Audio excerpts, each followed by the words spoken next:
Freeze हो गया है खाता। क्रिमिनल एक्शन हिंदुस्तान के प्रधानमंत्री कर रहे हैं। चुनाव से मन घबराता।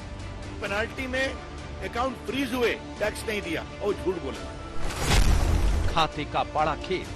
बगैर किसी रोक टोक से बैंक अकाउंट्स का इस्तेमाल करने दे। क्या है घालमेल? हिंदुस्तान के कानून के हिसाब से कोट अनकोट आप डिफॉल्टर हैं तो you will be treated as a defaulter.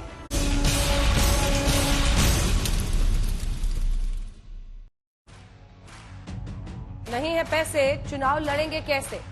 आप देख रहे हल्ला बोल, आपके साथ मैं हूं अंजना ओम कश्यप। आज कांग्रेस ने देश को यही बताया है कि नहीं है पैसे, चुनाव लड़ेंगे कैसे। आज हम इस पर चर्चा करेंगे। दरअसल फ्रीज खातों ने कांग्रेस को परेशान कर दिया है। फ्रीज खाते हुए क्यों है वो भी आपको बताएंगे। मामला इनकम टैक्स की पेनल्टी से जुड़ा हुआ है, यानी इनकम टैक्स अगर आपने रिटर्न फाइल नहीं की तो उसकी पेनल्टी से जुड़ा हुआ है, जो जुर्माना लगता है। आयकर विभाग ने कांग्रेस को 105 करोड़ की वसूली का नोटिस भेजा। फिर आयकर विभाग ने 210 करोड़ की पेनल्टी लगाई। मामला इनकम टैक्स एपेलेट ट्रिब्यूनल यानी आईटैट तक पहुंचा, जो कि एपेलेट ट्रिब्यूनल है जहां पर सुनवाई होती है। अगर कोई डिस्प्यूट हो, कुछ भी लड़ाई हो तो उसकी वहां पर सुनवाई होती है। वहां फिर दिल्ली हाईकोर्ट भी वहां से पहुंचा। दोनों जगहों पर कांग्रेस की अपील और दलील खारिज हो गई। अब विवाद बढ़ गया। कांग्रेस कह रही है पार्टी का खाता फ्रीज है, पार्टी के पास रेल टिकट तक के पैसे नहीं है। हम आपको दिखाते हैं कि कांग्रेस ने क्या आरोप लगाए हैं और बीजेपी ने इस पर जवाब क्या दिया है। कांग्रेस के अध्यक्ष मल्लिकार्जुन खड़गे ने कहा कि यह सत्ताधारी दल का खतरनाक खेल है, तो बीजेपी के अध्यक्ष जेपी नड्डा बोले कि यह कांग्रेस का नैतिक और बौद्धिक दिवालियापन है। राहुल गांधी ने आरोप लगाया कि जो कांग्रेस का खाता नहीं बल्कि लोकतंत्र को फ्रीज किया गया है। बीजेपी ने राहुल के आरोप पर जवाब दिया कि राहुल लोकतंत्र को ही शर्मसार कर रहे हैं, ऐसा ना करें। सोनिया गांधी ने आरोप लगाया कि कांग्रेस के खातों को फ्रीज करना लोकतंत्र को पंगु बनाने की कोशिश है। इस पर पूर्व कानून मंत्री रविशंकर प्रसाद ने जवाब दिया कि अल्प ज्ञान से समस्या होती है। आज इन तमाम सवालों पर हम चर्चा करेंगे कि क्या वाकई कांग्रेस के खातों को फ्रीज करने के पीछे कोई सियासत है। पहले ये रिपोर्ट देखें, लेकिन उससे भी पहले एक खबर इससे जुड़ी हुई आ रही है, वो खबर आपको बता देते हैं। दिग्विजय सिंह लड़ सकते हैं चुनाव। बीते कुछ दिनों से ये खबर चल रही थी कि कांग्रेस पार्टी के जो तमाम दिग्गज हैं वो चुनाव लड़ने से पीछे हट रहे हैं। ऐसे में राजगढ़ से गुना से अरुण यादव होंगे कांग्रेस के उम्मीदवार। सूत्रों के हवाले से जो खबर आ रही है, ज्योतिरादित्य सिंधिया के खिलाफ अरुण यादव होंगे और राजगढ़ से चुनाव लड़ सकते हैं दिग्विजय सिंह।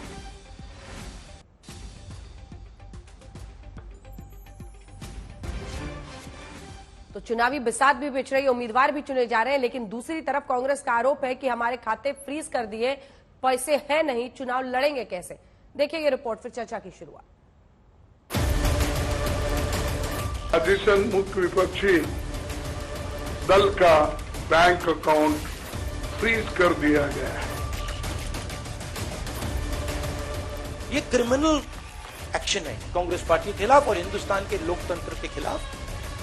आयकर विभाग की तरफ से कांग्रेस के बैंक खाते फ्रीज करने के मामले में कांग्रेस पार्टी ने सुप्रीम कोर्ट में याचिका लगने से पहले केंद्र सरकार को घेरा और आरोप लगाया कि पार्टी के खाते को फ्रीज नहीं किया गया बल्कि लोकतंत्र को फ्रीज किया गया है।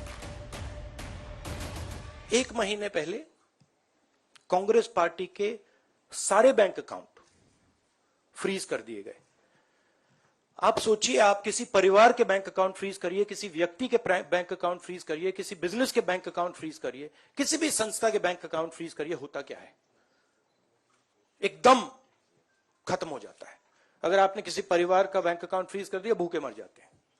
वो कांग्रेस पार्टी के साथ किया जा रहा है। कांग्रेस पार्टी राजनीतिक रूप से सूख कर कांटा हो गई है, फिर भी कांग्रेस पार्टी का अकाउंट अगर फ्रीज हुआ तो देश का अकाउंट फ्रीज हुआ। सोनिया गांधी ने आरोप लगाया कि चुनाव के वक्त कांग्रेस को आर्थिक रूप से तोड़ने की कोशिश हो रही है। This issue affects not just the Indian National Congress. It impacts our democracy itself most fundamentally. A systematic effort is underway by the Prime Minister to cripple the Indian National Congress financially. इस परिवार ने किस तरह से national Herald की 5,000 करोड़ की संपत्ति हथिया ली, वो भी केस चल रहा है, चर्चा कर चुके हैं कि बिना सिर्फ 50 लाख के इन्वेस्टमेंट पर 5,000 करोड़ की संपत्ति परिवार ने ले ली, जिस ट्रस्ट में सोनिया जी और राहुल गांधी के 76% शेयर थे। कांग्रेस ने पूछा कि जब कोई सियासी पार्टी इनकम टैक्स नहीं देती तो फिर कांग्रेस से भेदभाव क्यों? कोई पॉलिटिकल पार्टी इनकम टैक्स के दायरे में नहीं आते, सच है ना? सेटल हो जाए। राजनीतिक दल नहीं आते, बीजेपी ने कभी नहीं दिया अकाउंट। इसके बाद भी अगर हमसे ये मांगा जा रहा है तो हम न्यायालय के अंतिम निर्णय का इंतजार कर रहे हैं। इनकम टैक्स एक्ट का एक सेक्शन 13A है जिसमें सही है कि पार्टियों पर इनकम टैक्स नहीं लगता, लेकिन पार्टी को अपना रिटर्न हर साल फाइल करना पड़ता है, जिसमें बताना पड़ता है कि 20,000 तक कितने हमारे डोनर्स हैं, 20,000 से ऊपर कितने डोनर्स हैं। बैंक खाते फ्रीज होने से शुरू हुई बात चुनावी बॉन्ड तक भी पहुंची।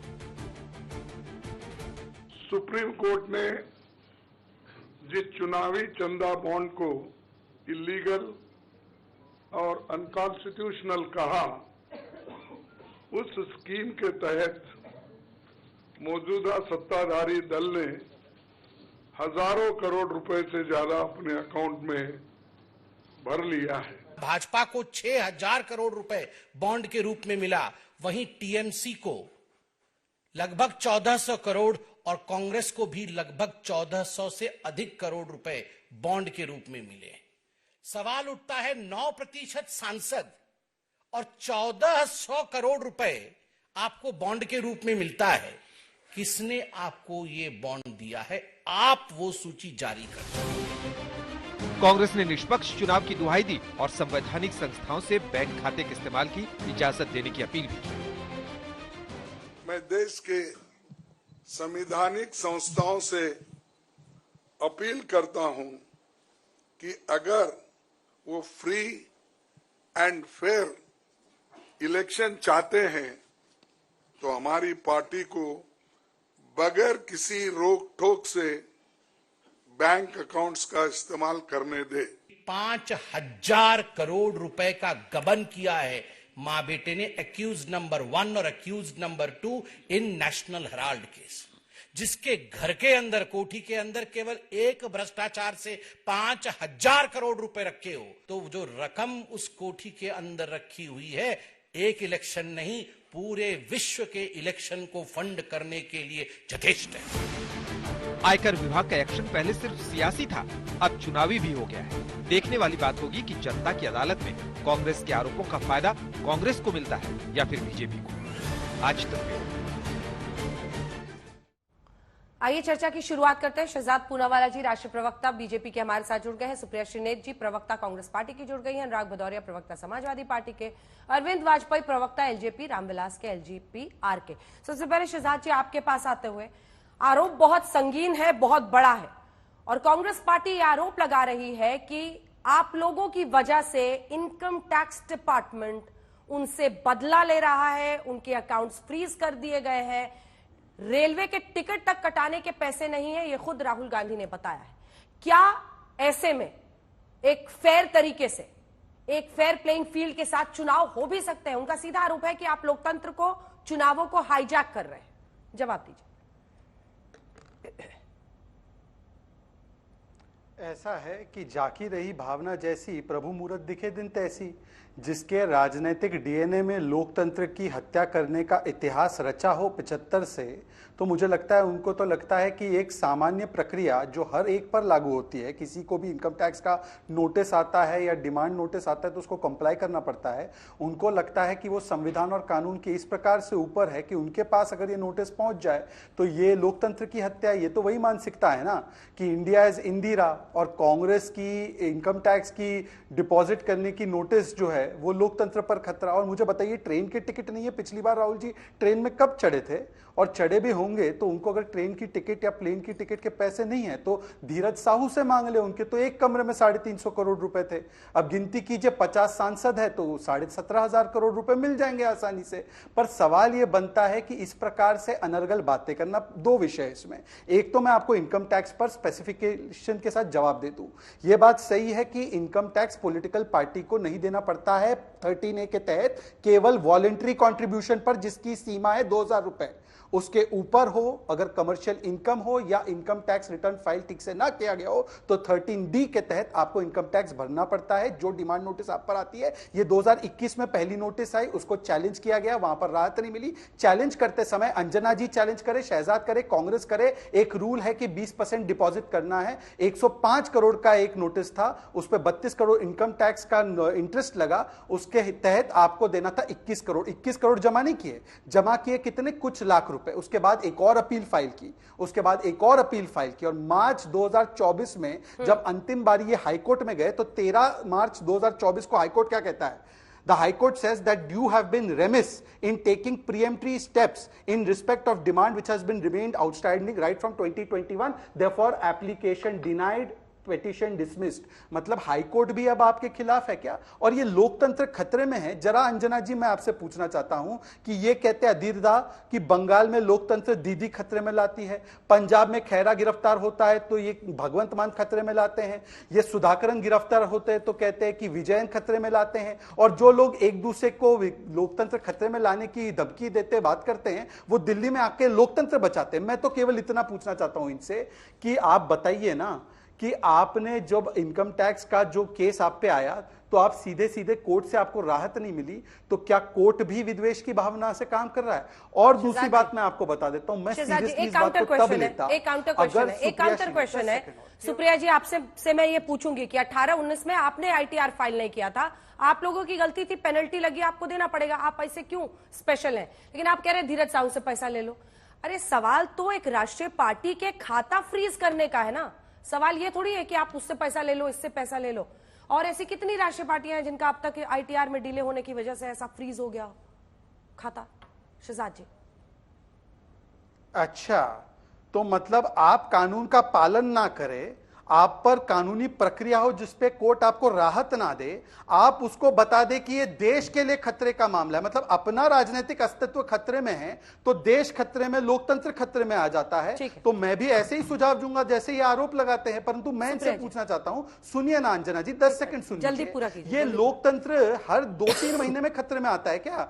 10 सेकंड मैडम, 10 सेकंड हमारी आवाज आने दीजिए। ये तेलंगाना में जब जीत जाते हैं तब लोकतंत्र जीवित होता है, फिर ये केंद्र में हारने वाले होते तब लोकतंत्र खतरे में आ जाता है। जब सुप्रीम कोर्ट चंडीगढ़ पे फैसला सुना है तो लोकतंत्र जीवित हो जाता है। जब सुप्रीम कोर्ट ईडी और सीबीआई मिसयूज नहीं हो रही है फैसला सुना है तो लोकतंत्र खतरे में आ जाता है। जब राहुल गांधी को हाईकोर्ट से राहत ना मिले तो लोकतंत्र खतरे में आ जाता है। ये लोकतंत्र है या राहुल गांधी का मूड स्विंग है? मतलब कभी खतरे में है, कभी खतरे में नहीं है। और इस प्रकार के अनर्गल आरोपों का हम जवाब देते। 2018-19 में कांग्रेस पार्टी आईटीआर फाइल ना करे, उसके बाद जब आप लोग आईटैट तक, एपेलेट ट्रिब्यूनल तक गए, वहां से रिलीफ नहीं मिला, हाईकोर्ट से रिलीफ नहीं मिला, तो बैठ के एक प्रेस कॉन्फ्रेंस करके कि देश में लोकतंत्र खतरे में है। अरे ये तो एक वो, मतलब आम लोगों को, हम सबको इनकम टैक्स रिटर्न फाइल करना ही पड़ता है, जो नहीं करेगा उसको फिर खामियाजा भुगतना पड़ता है। इसे में आप कैसे स्पेशल है क्या कि आप लोगों का खाता सीज हो जाए तो देश में लोकतंत्र खतरे में है? आप सबको मेरा नमस्कार। अंजना जी, आपके माध्यम से आपके व्यूअर्स को भी, आपके सवाल में ही आपका जवाब है। और अभी जैसे कि 4:30 पौने 5 मिनट वो बोले, मुझे भी उतना टाइम दे दीजिएगा, मैं आपको समझा दूंगी कैसे। आपने बहुत सही सवाल पूछा है, क्या हम एक्सेप्शनल हैं? बिल्कुल नहीं है। क्या हम भी बिल्कुल आपकी तरह इनकम टैक्स फाइल करके वही रूल से गवर्न होना चाहते हैं जैसे आप गवर्न होती है। लेकिन मैं कुछ बातें पहले रख देना चाहती हूं।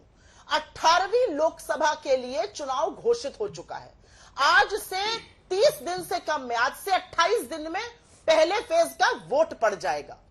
कुछ बातें समझनी जरूरी कि क्या हो रहा है। पहले फेज का वोट 28 दिन में पड़ जाएगा।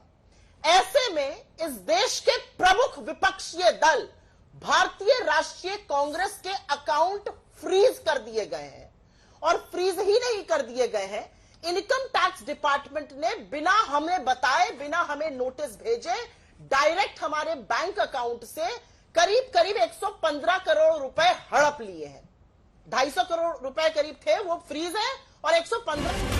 एक सेकंड, आपको टोक रही हूँ, बात पूरी कर लीजिएगा। एक खबर आ रही है, बीजेपी उम्मीदवारों की तीसरी लिस्ट जारी कर दी गई है। ये बड़ी खबर इस वक्त की, 9 उम्मीदवारों के नाम का इसमें ऐलान किया गया है। तीसरी लिस्ट लगता है अच्छी खासी छोटी लिस्ट है, जिसमें एक एक करके जानकारी आ रही है। 9 उम्मीदवारों का ऐलान किया गया है। जो जानकारी दी गई है उसमें आपको बता दें, ज्यादातर दक्षिण की सीटें हैं। अन्नामलाई कोयंबटूर से कंटेस्ट करेंगे, एल मुरुगन नीलगिरी से, राधाकृष्णन कन्याकुमारी से, तमिलसाई चेन्नई साउथ से। ये तीसरी लिस्ट है भारतीय जनता पार्टी की, जिसमें 9 लोगों के दक्षिण में कहां से कौन लड़ेगा। चेन्नई सेंट्रल से विनोद सेल्वम है, चेन्नई साउथ से तमिलसाई सौंदरराजन है, वेल्लोर से एसी षणमुगम है, कृष्णागिरी से सी नरसिम्हन, नीलगिरी से डॉक्टर एल मुरुगन, कोयंबटूर से के अन्नामलाई, पेरम्बटूर से टीआर पारिवेंदर, टुट्टुकुड़ी से श्री नायनार नागेंद्रन और कन्याकुमारी से श्री पॉन राधाकृष्णन। ये 9 लोगों की लिस्ट आई है भारतीय जनता पार्टी के दक्षिण में, दक्षिण भारत के दक्षिण राज्यों के 9 सीटों का ऐलान, जिसमें बीजेपी ने इस बार अपने उम्मीदवारों की घोषणा की है। प्रधानमंत्री नरेंद्र मोदी लगातार दक्षिण में तमाम जगहों पर, तमिलनाडु से लेकर केरल, हर जगह पर, आंध्र प्रदेश, हर जगह लगातार रैलियां और रोड शोज कर रहे हैं। उन सबके बीच ये 9 उम्मीदवारों के नाम घोषित कर दिए गए। अब अपनी बात पूरी कीजिए, अपनी बात पूरी कीजिए। सवाल वही आता है, प्रोसीजर आपने फॉलो नहीं किया, पेनल्टी लगा, चुनावों से कैसे जोड़ सकते हैं आप? क्योंकि आपने मेरी बात को बीच में काटा, क्योंकि ब्रेकिंग न्यूज कुछ आपको आई थी जो बिल्कुल आपने सही अपने व्यूअर्स को बताई। मैं आपसे आशा करती हूं कि आप अपनी मुझे पूरी बात कहने का मौका दीजिएगा। मैंने शुरू में जो कहा वो मैं दोबारा थोड़ी देर के लिए दोहराना चाहती हूं। चुनाव के मुहाने पर जब देश खड़ा है और आज से 28 दिन में पहले फेज की वोटिंग होगी, इस देश के प्रमुख विपक्षी दल भारतीय राष्ट्रीय कांग्रेस के बैंक अकाउंट फ्रीज कर दिए गए हैं। हम उसमें से पैसा नहीं निकाल सकते। और यही नहीं, इनकम टैक्स डिपार्टमेंट जो डायरेक्टली फाइनेंस मिनिस्ट्री के अंतर्गत आता है, उन्होंने 115 करोड़ हमारे जबरन उसमें से हड़प लिए हैं। यह उस वक्त हो रहा है जब चुनाव में हमें प्रचार के लिए, प्रसार के लिए, आवागमन के लिए, रैली के लिए, कैंडिडेट्स के लिए पैसा चाहिए, बैंक अकाउंट फ्रीज है। मैं 2 बातें कहना चाहती हूं और मैं बताती हूं उसको क्यों लोकतंत्र से जोड़ना जरूरी है। मेरा आपका कोई पुरानी लड़ाई है अंजना जी, हमारी कभी बहस हो गई, मुझे आपके खिलाफ या आपको मेरे खिलाफ पुलिस एक्शन लेना था। अब मैं वोटिंग के लिए जा रही हूं, जिस दिन आप उसी दिन पुलिस एक्शन ले लेती हैं, तो मैं वोटिंग में नहीं जा पाती हूं, मैं पुलिस एक्शन में के अंतर्गत आ जाती हूं। तो प्रोसेस जो है ना, वो सोच समझ के किया गया है। ये 4 साल पुराना केस था, बैंक अकाउंट तो पहले ही फ्रीज हो सकते थे। ये पैसा जो डिमांड का के नाम पर हड़पा जा रहा है, ये पहले लिया जा सकता था। और आपने एक बात बिल्कुल सही कही थी, हम कोई अलग हैं? बिल्कुल नहीं, हम बिल्कुल खासदार नहीं है, हम बिल्कुल आम हैं। और इसीलिए मैं आपसे पूछना चाहती हूं कि अगर आपके इनकम टैक्स में या मेरे इनकम टैक्स में या इस पैनल के किसी भी इनकम टैक्स में डिस्क्रिपेंसी होती है, कोई डिमांड आती है जिसको मैं कॉन्टेस्ट करती हूं, तो उसका सीधा सा इनकम टैक्स एक्ट के अंतर्गत प्रोविजन है, 20% पैसा जमा करो और सारा केस लड़ो। ये सब करते हैं, ये आप भी करती है, ये मैं भी करती हूं। ये इनकम टैक्स असेसमेंट ऐसे ही होता है। अगर 135 करोड़ का ही 20% जमा करें तो 27 करोड़ जमा कर लेते। ये एक के बाद एक हमारा हड़प क्यों रहा है पैसा, ये मैं समझना चाहती हूं। इन्होंने हमारे बैंक अकाउंट कैसे सीज कर दिए। और अगर कोई 6 साल के भी बच्चे से आप पूछेगा तो वो बताएगा कि किसी भी चुनावी तंत्र के दौरान, चुनाव से 4 हफ्ते पहले अगर सबसे प्रमुख विपक्षीय दल के बैंक अकाउंट को सीज किया जाता है और अगर यह अलोकतांत्रिक और अगर यह लेवल प्लेइंग फील्ड को डिस्ट्रॉय और डिसरप्ट और खत्म, बर्बाद नहीं कर देता है, तो क्या करता है, मैं ये पूछना चाहती हूं। और मैं एक बात छोटी सी कह के उसके बाद आप बिल्कुल आगे बढ़ जाइएगा। आप भी परिवार चलाती है, मैं भी परिवार चलाती हूं, आपका भी सम्मिलित अकाउंट होगा, मेरा भी सम्मिलित अकाउंट है। अकाउंट सीज हो जाए और घर में खर्चा ना रहे, क्या हालत होगी, कहां से खर्चा होगा? मैं तो ये पूछना चाह रही हूं। मैं पूछना इसलिए चाह रही हूं क्योंकि लोकतंत्र में प्रचार प्रसार, रैली, कैंडिडेट, तमाम चीजों के लिए पैसा चाहिए होता है। आज संस्थाओं को भी यह सोचना है कि क्या प्रमुख विपक्षीय दल के हाथ बांधकर, पैसे पे हड़प लगाकर आप चुनाव कराइएगा, ये सवाल है। और जिस तरह की प्रेस कॉन्फ्रेंस और जिस तरह के ऊल जलूल की दलीलें और आधा झूठ और पूरा सच रविशंकर प्रसाद जी ने अपनी प्रेस कॉन्फ्रेंस में बोला, मुझे थोड़ी सी उनकी स्थिति दयनीय लगी। वो अच्छे वकील हैं, वो सब कुछ जानते और समझते हैं, लेकिन क्या क्या करना पड़ रहा है बने रहने के लिए, ये सामने दिख रहा है। सिंपल सी लाइन है, लोकतंत्र में चुनाव के दौरान क्या प्रमुख विपक्षीय दल को ये आप 4 साल पहले कर लेते, आप अभी क्यों जागे? आपने डिमांड नोटिस चुनाव के एंड पहले, ठीक है सुप्रिया जी कह रही है टाइमिंग, ठीक है टाइमिंग पर आप सवाल खड़े करेंगे, एक जवाब वो दे दे शहजाद जी, उसके बाद मैं आपके पास आऊंगी बतौर वकील ये बताने के लिए कि क्या ये आम प्रोसीजर है कि अगर आईटीआर फाइल नहीं किया, वो भी 4-5 साल पुराना केस है, तो अभी फ्रीज करना चाहिए। लेकिन उससे पहले शहजाद जी वो कह रहे हैं मुख्य विपक्षी दल। अंजना जी अब मेरी बारी है, और मैंने बीच में किसी के बीच में डिस्टर्ब नहीं किया है। मैंने अपने शुरुआती ओपनिंग स्टेटमेंट में बताया कि पहली बार जब ये ऑर्डर निकला वो 2021 की तिथि थी, उसके बाद उसको चैलेंज किया गया अक्टूबर 2021 में, जब 20% देने की बात हुई। आपको पता है इन्होंने अभी तक कितना दिया है? अभी ये कह रही है ना मैडम 21 करोड़ 27 करोड़, इन्होंने अभी तक केवल 2 करोड़ जमा किए, बार बार रिमाइंड कराने के बाद। तीसरी बात, हाईकोर्ट में ये 13 मार्च 2024 को गए। अंजना जी, शहजाद पूनावाला छोड़ दीजिए, रविशंकर प्रसाद छोड़ दीजिए, हाईकोर्ट के पास ये सारे अच्छे तरीके से, इनसे भी बेहतर वकील खड़े होकर वहां पर उन्होंने पैरवी की, फिर भी हाईकोर्ट ने कहा ये तो गलती आपकी है कि आपने इसको इतने वर्षों तक इग्नोर किया, निगलेक्ट किया। पर 2 बातें आपने नोट की, सुप्रिया जी ने क्या कही।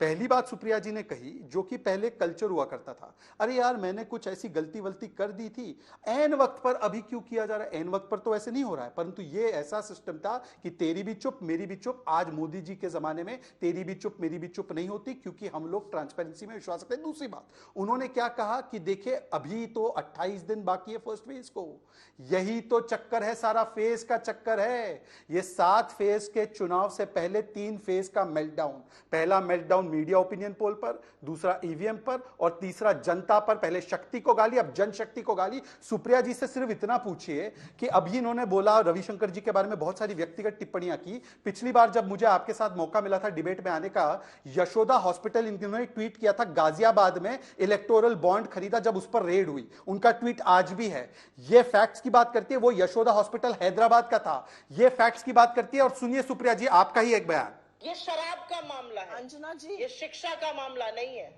रुक जाइए, एक बार पूरा कर लें दीजिए, शिक्षा पर ठीक है जल्दी से पूरा अब सुप्रिया जी मैं आपकी विश्वसनीयता, नहीं एक सेकंड बीच में मत बोलिए अंजना जी, आ रही हूं सुप्रिया जी। अंजना जी, मैं वो व्यक्ति हूं जो डिबेट में ना इंटरप्ट करता है, मैं डिबेट में ना कभी इंटरप्ट करता हूं, और मैं फैक्ट्स के साथ चलता हूं। और आज मैं फैक्चुअली एक सवाल पूछूंगा। यही सुप्रिया श्रीनेत 3 महीने पहले, 2 महीने पहले केजरीवाल को भ्रष्ट बोल रही थी और कह रही थी शराब घोटाला हुआ है, ईडी ने सही कार्रवाई की है, हमने शिकायत की। आज जो ये फैक्ट्स बता रही है उस पर विश्वसनीयता तब आएगी जब सुप्रिया बोलेगी पहले कि क्या आज केजरीवाल, जिसको राहत आज भी नहीं मिली है, वो भ्रष्ट है या नहीं है। लालू तो 4 बार कन्विक्टेड है, वो भ्रष्ट है या नहीं है। और आप पहले कानून तोड़ते हो, सुशासन की बात करते हो, और कानून तोड़ने पर इतराते हो और कहते हो हम पे कानूनी कार्रवाई क्यों हो रही है। प्रमोद तिवारी वाली मानसिकता कि भाई कन्विक्ट हो गए तो हमारे लिए अलग कानून होना चाहिए, कहा था ना आज तक से एक बार उन्होंने, ये मानसिकता होगी क्या? सुप्रिया जी, 210 करोड़ की पेनल्टी का नोटिस सबसे पहले कब आया था? सबसे पहले 210 करोड़ की पेनल्टी का नोटिस कब आया था? देखिए दिक्कत की बात यही है अंजना जी कि यहां पर भी आकर आधा झूठ और पूरा सच बोला जाता है। मेरा नाम ले लेकर कितनी भी वाहियात बातें कहनी कोई करे, लेकिन यहां पर तथ्य रख रही हूं और वो आप ध्यान से सुनिएगा। 2 चीजें होती हैं, कोई वकील अपने आप को कहता है, मुझे तो पता नहीं वकालत कहां से पड़ी क्योंकि समझ में थोड़ा कम आ रहा है। जुलाई 2021 में हमारे पास पहला ऑर्डर आया और 28 अक्टूबर 2021 को उसका स्टे खारिज हो गया, तो हम थोड़ी जाएंगे देने। अक्टूबर 2021 से फरवरी 2024 तक इनकम टैक्स डिपार्टमेंट हमें डिमांड नोटिस नहीं दे रहा है। क्यों नहीं दे रहा है डिमांड नोटिस? और उनको चुनाव के 2 महीने पहले हमें डिमांड नोटिस देने के बजाय हमारा बैंक अकाउंट फ्रीज करना और बैंक से हड़पना सूझता है। मैं यहां पर एक बात कहना चाहती हूं अंजना जी, और यह बहुत जरूरी है क्योंकि लीगैलिटी और प्रॉपराइटी एक साथ चलनी चाहिए। जो लीगल है वो प्रॉपर भी होना चाहिए। This is the essence of Indian jurisprudence, Indian law. मैं आपसे पूछती हूं, हमारे यहां एक कस्टम है कि सारे एमएलए और सारे एमपी सालाना सैलरी का 1 महीने की सैलरी पार्टी को डोनेट करते हैं। 14,40,000 करोड़ वो बनी थी, उनके सबके पैन नंबर, एड्रेस, नाम इत्यादि सब दिए गए। 14 लाख की त्रुटि हमसे हुई, ये हम मान रहे हैं। तो मैं पूछना चाहती हूं, क्या 14 लाख की त्रुटि का कॉस्ट 135 करोड़ होगा? हमने तो इनसे कहा अगर 14 लाख की त्रुटि है उसका 30% ले लीजिए, 5 लाख ले लीजिए, ये नहीं माने। इन्होंने कहा 199 करोड़ आपकी इनकम थी, हमने कहा चलिए ये भी ठीक है, 199 करोड़ उस साल की इनकम थी, 197 करोड़ 50 लाख खर्च हुए थे, 1.5 करोड़ टोटल इनकम आई, उस पर ले लीजिए 30%, करीब 50 लाख रुपए, तब भी नहीं माने। आप मुझे एक बात बताइए, जो रूल है वो है 20% जमा करो और केस लड़ो। किस बेसिस पर ये हमें 27 करोड़ जमा करने के बजाय हमारे बैंक अकाउंट को सीज करने का, हमसे बिना पूछकर हमारे अकाउंट से 115 करोड़ हड़पने का काम कर रहे हैं? अगर रूल से चलना है तो रूल तो ये कहता है कि 20% जमा करो और केस लड़ो। यही होता है। ठीक है, ये जवाब ले लेते हैं अरविंद वाजपेयी जी। सिर्फ एक एलजेपीआर के नेता के तौर पर नहीं, एक वकील के तौर पर भी बताइए। नहीं, रुक जाइए शहजाद जी, इसके बाद आऊंगी मैं। 20% दीजिए और केस को लड़िए, वो कह रही है वो हमने फॉलो किया, हमारा अकाउंट क्यों फ्रीज किया? तो अपील आपने डाली, राइट टू अपील होता है। ऑर्डर हुआ 210 करोड़ की रिकवरी का, इन्होंने फौरन चैलेंज कर दिया अपीलेट ट्रिब्यूनल में। उसकी कंडीशन है कि 20% आपको जमा न करना पड़ेगा। कितने अकाउंट में से फ्रीज कर देते हैं ये बताइए ना। फ्रीज तो मेरा खुद का अकाउंट फ्रीज हो गया। आपका कौन सा अकाउंट? 10 लाख रुपए का हाउस टैक्स मेरा ड्यू निकाल दिया उन्होंने 1904 से। मेरा ऑफिस की बात मैं कर रहा हूँ, वो फ्रीज हो गया, मुझे पता ही नहीं चला। फिर मैंने अपील डाली, 20% जमा कराया, फिर उसको सेटिसाइड कराया कि आपने गलत किया, मैंने ये पेमेंट करी है। इन्होंने अपीलेट कोर्ट में चैलेंज किया। इनकम टैक्स अपीलेट ट्रिब्यूनल अलग होता है, उन्होंने इनकी बातों को नहीं माना, डिसमिस कर दी। उसके बाद they have challenge before the high court also. High court में डिवीजन बेंच के सामने चैलेंज किया, उन्होंने भी डिसमिस कर दिया। हमें ये नहीं समझ आ रहा कि कोर्ट में आप यकीन है कि नहीं है। आप सुप्रीम कोर्ट जाने की तैयारी कर रहे हैं, तो इन्होंने एक रास्ता निकाला कि नहीं नहीं जनता की अदालत में भी चलते हैं। तो हर चीज में जनता की अदालत चलोगे क्या? आपने गलती किया, इनकम टैक्स रूल्स का वायलेशन किया, उसके हिसाब से आप पे पेनल्टी लग गई, आपको इनकम टैक्स रिटर्न आपने प्रॉपर देंगी, सारी स्क्रूटनी हुई, सारे आर्ग्यूमेंट कर लिया आपने घंटों, और उसके बाद रोने लग गए आगे। अभी से रोना शुरू कर दिया आपने, ईवीएम भी गड़बड़ है, हमारे पास रेलवे टिकट खरीदने के पैसे नहीं है। क्या बातें करे जा रहे? चुनाव लड़ना है तो लड़िए विश्वास के साथ, जनता साथ होगी तो जीत जाओगे। ऐसा ही नहीं तो कैसे लड़ेंगे? वो कह रहे हैं अकाउंट ही फ्रीज कर दिया। एक बात बताइए, आप तैयारी करोगे ना किसी चीज की, स्टेट फंडिंग तो इलेक्शन कमीशन नहीं कर रहा है। हम 1985 से रोते थे जब कांग्रेस की सरकार थी कि प्लीज स्टेट फंडिंग कराइए कराइए, इन्होंने कराई नहीं। अनुराग जी सवाल ये है कि एक आईटीआर में गड़बड़ी। रुक जाइए नहीं, आप दोनों रुक जाइए प्लीज, लगातार आप दोनों की हो रही थी। अनुराग जी जल्दी से कमेंट आपसे। और ऐसे में अगर आईटीआर फाइल ना करें, आप नियम ना माने, एपीलेट ट्रिब्यूनल आपको राहत ना दे, हाई कोर्ट आपको राहत ना दे, फिर जाकर प्रेस कॉन्फ्रेंस करके कहिए कि लोकतंत्र खतरे में है। हर बात पर लोकतंत्र कितनी बार खतरे में आता है? वही लोकतंत्र जब इलेक्टोरल बॉन्ड पर फैसला सुनाता है तब उसकी वाहवाही होती है।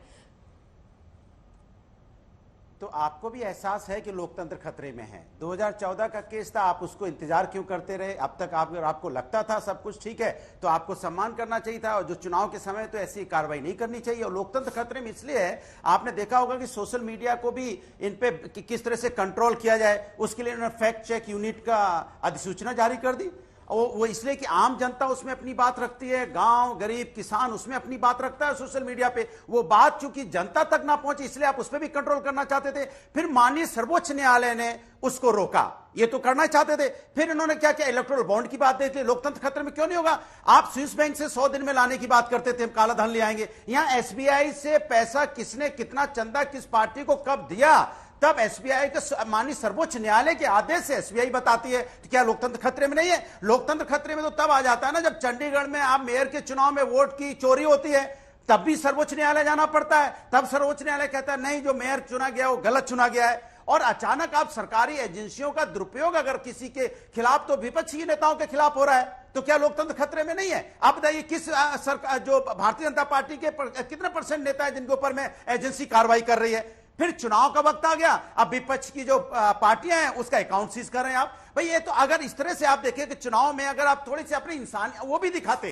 कि नहीं हम सब भारतीय हैं और हमें सामने बराबर की लड़ाई लड़नी है, और आप कहते हो हम 400 पार जीतेंगे, जो 400 के ऊपर जीतने वाले हैं, तो इसके मतलब जो 400 के ऊपर की बात आप करते हो, 400 पार आपके मन में चोर है, 400 पार है ही नहीं, आप 400 पे हार है, तभी तो आपको कुछ नहीं लग रहा है। आपने ये भी हथकंडा अपना लिया, वो भी हथकंडा अपना लिया, अब उससे भी नहीं हो रहा तो चलो आप हम अकाउंट सीज करते हैं। अब ये हथकंडा अपनाना चाहते हैं, उसमें भी हम लोग बात क्या कर रहे हैं कि उसमें भी कोर्ट गए, कोर्ट से राहत नहीं मिली। अरे ये सब तो ऐसी चीजें जो कोर्ट में जानी नहीं चाहिए थी, इसको सरकार को खुद ही कहना चाहिए था, नहीं ये गलत हो रहा है, चुनाव का वक्त है, आमने सामने की बड़ाई के हमें बराबरी की लड़ाई लड़नी है, और जब लड़ाई होगी जनता के बीच में तो जनता अपना वोट देगी। अगर आप उसका अधिकार छीनने की कोशिश कर रहे हो, एक तरह से आप उनको संसाधन छीनने की कोशिश कर रहे हो, आप एक तरफा चुनाव चाहते हो, यह भारतीय जनता पार्टी की नीयत है जो जनता देख रही है, और पूरे देश की जनता जानती है कि भारतीय जनता पार्टी सिर्फ ये चाहती है कि वो कार्रवाई करते रहे, दूसरी पार्टी कोर्ट में जाके समय बर्बाद करती रहे। माननीय न्यायालय तो क्या एक सेकंड, तो क्या इनकम टैक्स डिपार्टमेंट के साथ साथ हाईकोर्ट भी बीजेपी के इशारे पर काम कर रहा है, यह आरोप है? तो नहीं, मेरा कहने का मतलब है कि हमें न्यायालय जाना क्यों पड़ रहा है? मेरी बात, हर बात में न्यायालय जाना पड़ रहा है। आप बताइए, क्या आप ईमानदारी से बताइए, एसबीआई को क्या नहीं बताना चाहिए था कि इलेक्ट्रो बॉन्ड किसने कितने लिए? उसके लिए हमें न्यायालय जाने की जरूरत टैक्स रिटर्न पे रहिए ना, आप लोग फाइल कर रहे होंगे ना, वहां पे निष्पक्ष चुनाव फाइल कर रहे होंगे ना, इनकम टैक्स रिटर्न तो फाइल करना है, सबको करना है। इसलिए कर रहे हैं क्योंकि आप अन्याय कर रहे हो, अत्याचार कर रहे हो। शहजाद जी, हर बात में ऐसी परिस्थितियां पैदा होती है कि ठीक है, कोर्ट जाना पड़ता है, कोर्ट जाना पड़ता है। शहजाद, मैं अंजना जी आपसे वादा करता हूं 15 सेकंड में उसका जवाब दूंगा। उससे पहले एक महत्वपूर्ण क्लैरिफिकेशन जो बहुत जरूरी है, और आप चेक कर लीजिए, अपनी रिसर्च टीम से करवाइए। आज पूरे शो में सुप्रिया जी ने शुरुआत की, उन्होंने कहा अकाउंट फ्रीज है, अकाउंट सीज है, आपने भी उसको एक बार दोहराया। अकाउंट फ्रीज नहीं है, अकाउंट पे लीन है।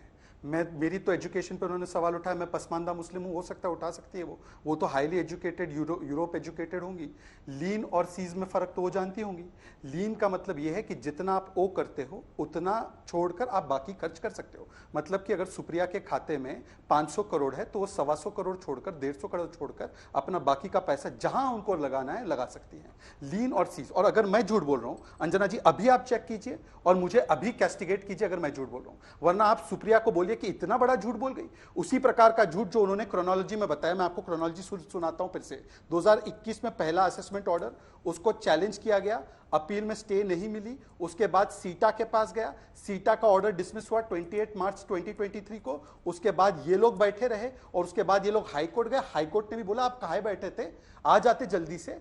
और ये पूरी सीक्वेंस है, परंतु उन्होंने बीच में सीटा का और जो बाकी का ऑर्डर है उसके बारे में एक शब्द नहीं बोला। खा गई फैक्ट को, यशोदा हॉस्पिटल वाले फैक्ट को ही गाजियाबाद का बता रही थी, निकला हैदराबाद का। ये इसीलिए झूठ बोलना ये इनके चरित्र और फितरत का हिस्सा बन चुका है। दूसरी बात पे आता हूं, अभी अनुराग जी ने कहा कि ऑपोजिशन के खिलाफ यूज होता है ईडी सीबीआई का। मान्यवर, अभी तो सुप्रीम कोर्ट को आपने इलेक्टोरल बॉन्ड पे और चंडीगढ़ पे कोर्ट किया, इसी सुप्रीम कोर्ट ने 14 पार्टियों को कहा ईडी और सीबीआई बिल्कुल ठीक काम कर रहे हैं, इधर से भागिए, यहां से कुछ ऐसे आप वेंडेटा का आरोप नहीं लगा सकते। इसी सुप्रीम कोर्ट ने कहा कि शराब घोटाले में केजरीवाल जी की पार्टी ने घोटाला किया है, मनीष सिसोदिया जेल में रहेंगे। इसी सुप्रीम कोर्ट ने राहत देने से मना किया है सोनिया गांधी राहुल गांधी को नेशनल हेराल्ड केस में। इसी सुप्रीम कोर्ट ने लालू जी को आज तक राहत नहीं दी, 5 बार कन्विक्ट हुए, वो 5 बार कन्विक्ट हुए, कोई लीगल प्रोसेस, 5 बार कन्विक्ट, उसको करप्ट नहीं मानते ये लोग आज तक। और इसके बाद मैं आखिरी बात कहना चाहता हूं, देखिए एक ही चीज है, ये पैसों की कमी नहीं है अंजना जी, ये कैंडिडेट और नीति और नियत की कमी है। भाई बताइए, महाराजगंज से कोई कैंडिडेट नहीं मिल रहा, वो पैसों की कमी से है। अमेठी का कैंडिडेट नहीं मिल रहा, अहमदाबाद का कैंडिडेट भाग गया, रायबरेली की कैंडिडेट भाग गई। तो ये कैंडिडेट की ताकत नहीं है, नियत नहीं है, नीति नहीं है चुनाव लड़ने की, ये पैसों की कमी नहीं, ये राजनीतिक आपकी पूंजी समाप्त हो चुकी है, इसीलिए आप भाग रहे हैं चुनावी मंच छोड़कर। सुप्रिया जी, ये बात तो रिसर्च टीम ने देखकर बता दी है, पूरी तरह से अकाउंट फ्रीज नहीं है। 115 करोड़ का लेन है जो कि आपको वहां पर रखना होगा, क्योंकि इस तरह की पेनल्टी लगी हुई है। और ये इनकम टैक्स एपीलेट ट्रिब्यूनल ने भी अपनी तरफ से सफाई दी है। फिर बार बार ये कहना कि अकाउंट फ्रीज कर दिया है, क्या ये गलत झूठ बोलना नहीं है जनता के सामने?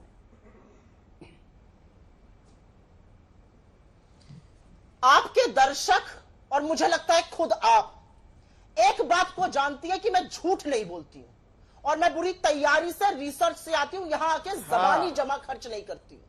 इस बात को अगर आप दिल पर हाथ रख के कहिएगा तो आप भी उसकी साक्षी हैं।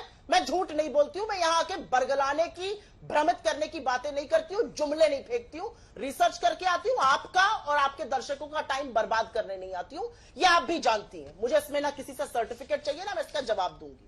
आपकी रिसर्च टीम ने बिल्कुल सही कहा। लियन, हमारे 10 अकाउंट हैं, उन 10 अकाउंट्स में किसी में 20 करोड़ है, किसी में 30 करोड़ है, किसी में 10 करोड़ है। जब इनकम टैक्स लिखता है कि हमें यह पैसा चाहिए, तो वो सारे बैंक अकाउंट्स फ्रीज हो जाते हैं, क्योंकि वो सारा पैसा बैंकों को लगता है कि हमें 135 करोड़ रोकना है, इसमें 20 करोड़ है, चलो ये तो रोक ले। So we can't access our funds, हम अपने पैसे को एक्सेस नहीं कर पा रहे हैं, पहली बात।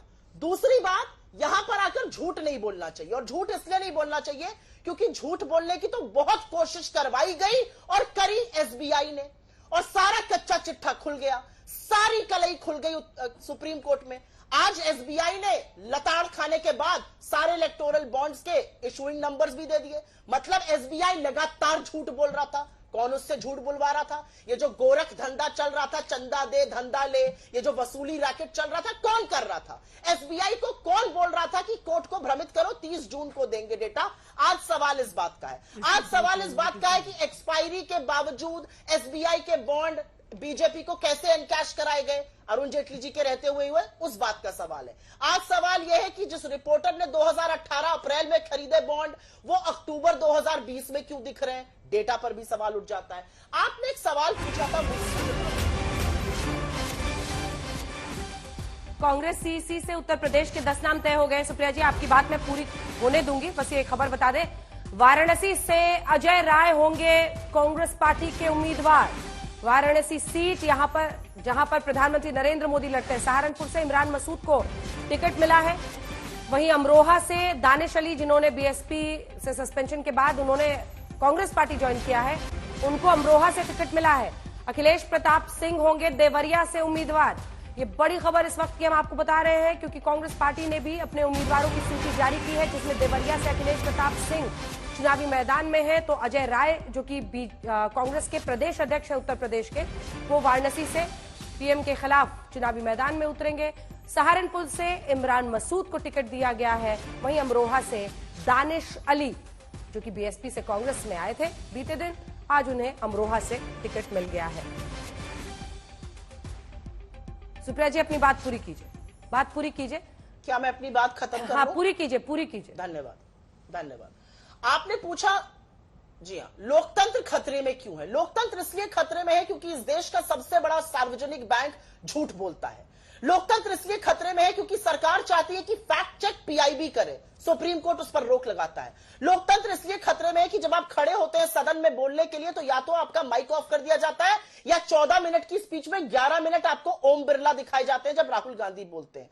लोकतंत्र इसलिए खतरे में है कि निष्पक्ष पत्रकारों के ऊपर नए कानून लगाए जाते हैं कि उनको अब यूट्यूब का जब तक वो लाइसेंस नहीं लेंगे तब तक यूट्यूब चैनल नहीं चला सकेंगे। अगर ये लोकतंत्र को खतरे में नहीं करता है, तो ठप्पा लगाकर लोकतंत्र को खतरे में करने का काम है कि चुनाव के पहले मुख्य विपक्ष को पैसा विहीन कर दो। लेकिन मैं आपके चैनल पर एक बात कहती हूं, इस बात को जैसे बीजेपी ट्विस्ट कर रही है ना, ट्विस्ट मत कीजिए, क्योंकि इस देश की जनता के विवेक पर मुझे पूरा भरोसा है, अपने साहस पे पूरा भरोसा है, अपने नेतृत्व पे पूरा भरोसा है।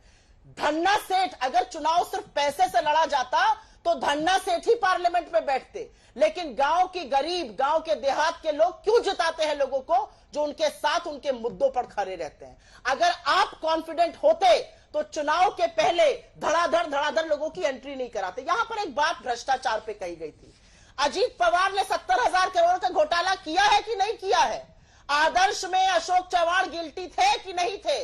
हेमंत बिस्व शर्मा से लेकर नारायण राणे और शुभेंदु अधिकारी तक बड़े बड़े घोटाले की बातें थी। और एक बात बस मैं पूछना चाहती हूं, ये लोग अवसरवादिता की बात करते हैं, मेरी बाइट सुना रहे थे, नीतीश कुमार का डीएनए तो ठीक है कि नहीं है? उनके डीएनए पर तो खुद प्रधानमंत्री ने सवाल उठाए थे, और उसके बाद जब माला पहनाई जाती है, राजनाथ सिंह को लताड़ के बाहर कर दिया। टाइम कब है, इसलिए मुझे कंक्लूडिंग रिमार्क सबसे लेना है लोकतंत्र खतरे पर। ठीक है, ठीक है, जल्दी से नहीं, हम जरा सा क्लैरिफिकेशन दे रहे थे। क्या क्लैरिफिकेशन? ये जो फ्रीज की बात हुई थी, इनिशियल स्टेज पे फ्रीज किए गए थे, उसके बाद डीफ्रीज कर दिए। अपीलेट ट्रिब्यूनल ने ही डिफ्रीज कर दिए विद दी कंडीशन के 115 करोड़ अपने खातों में रखो। बाकी जो है वो पैसा ये जल्दी गुमराह करने अनुराग जी सिर्फ 2 लाइन इसको समझ लें। जी भारतीय जनता पार्टी के प्रवक्ता कह रहे थे कि सुप्रीम कोर्ट के जब कोर्ट के आदेश आते हैं, हाँ बिल्कुल हम मानते हैं, तो आप भी मानिए ना कि आप चंडीगढ़ में गलत कर रहे थे, मान लीजिए आप मान लीजिए एसबीआई गलत कर रही थी, आप मान लीजिए सोशल मीडिया को आप रोकने की कोशिश कर रहे थे, यहाँ पे गलत हो रहा था, मानिए ना सुप्रीम कोर्ट जब आपके खिलाफ आदेश देता आप मानिए कि हम गलत कर रहे थे, हम देश के साथ अन्याय कर रहे थे, मानिए आप क्यों नहीं मानते? हम तो मानते हैं सर्वोच्च न्यायालय आदेश देता है। मेरी बारी है, समय समाप्त होता जा रहा है। अंजना जी मेरी बारी है, समय समाप्त होते जा रहा है। एक बात स्पष्ट हो गई कि शहजाद पूनावाला चाहे छोटी स्कूल में पढ़ा हो, गांव गली की स्कूल में पढ़ा हो, पर मैंने सही बताया कि लीन था, फ्रीज नहीं था, और ऑक्सफोर्ड एजुकेटेड ये जो लोग हैं ये झूठ बोल रहे थे। दूसरी बात मैं इनसे पूछना चाहता हूँ, ये धीरज साहू कहाँ का गरीब है भाई, जरा बता दीजिएगा हमको। तीसरी बात, ये तो सुप्रीम कोर्ट सर्टिफाइड झूठ है, सुप्रीम कोर्ट के नाम पर झूठ बोलने के लिए माफी मांगी थी राहुल गांधी ने, चौकीदार चोर है। और चौथी बात, मैं एक और चुनौती दे रहा हूं, आपके दर्शक देख ली, यशोदा हॉस्पिटल गाजियाबाद बताया था, आज भी वो ट्वीट सुप्रिया श्रीनेत के ट्विटर हैंडल पर है। इनको चुनौती देता हूं कि यदि वो मानती है कि उन्होंने गलत किया था, बोला था कि नहीं बोला था। और फ्यूचर गेमिंग का तो रिश्ता डीएमके से निकला, आप फ्यूचर गेमिंग के विषय में बताइए ना, उस दिन तो चीख रही थी ना आप अंजना के शो पे। अब बताइए डीएमके क्यों ले रहा था फ्यूचर गेमिंग से चंदा? इस पे एक शब्द बोलिए। इसी के साथ अंत करना पड़ेगा। मैं अब टाइम नहीं है, मैं एक दिन अलग से इलेक्टोरल बॉन्ड पर चर्चा लेंगे। अब नहीं, जल्दी बोलिए। एक तमाशा नहीं है, तमाशा आप कर रही है भाई भाई करके, तमाशा मत बोलिए, don't use a bad word, आप बोलिए। नहीं ये क्या बात है, आपने सबको बुलवा लिया और हाँ, क्योंकि कंक्लूडिंग रिमार्क आपसे, आपने सबसे लंबा बोला, कंक्लूडिंग रिमार्क लिया, जल्दी से बोलिए। वो कंक्लूडिंग रिमार्क नहीं था, वो रिटॉर्ट था। हाँ ठीक है, जवाब दी। रिकॉर्डिंग कॉन्स्टिट्यूशनल कोर्ट्स पे हमें पूरा भरोसा है। सरकार के अंतर्गत आने वाले जो अधिकारी निरंकुश और मनमानापन कर रहे हैं, चाहे वो आईटीएटी में हो या कहीं और हो, हमें उन पर बिल्कुल भरोसा नहीं है। इसी के साथ हल्ला बोल में इतना ही। देश दुनिया की बाकी खबरों के लिए आप देखते रहिए आज तक।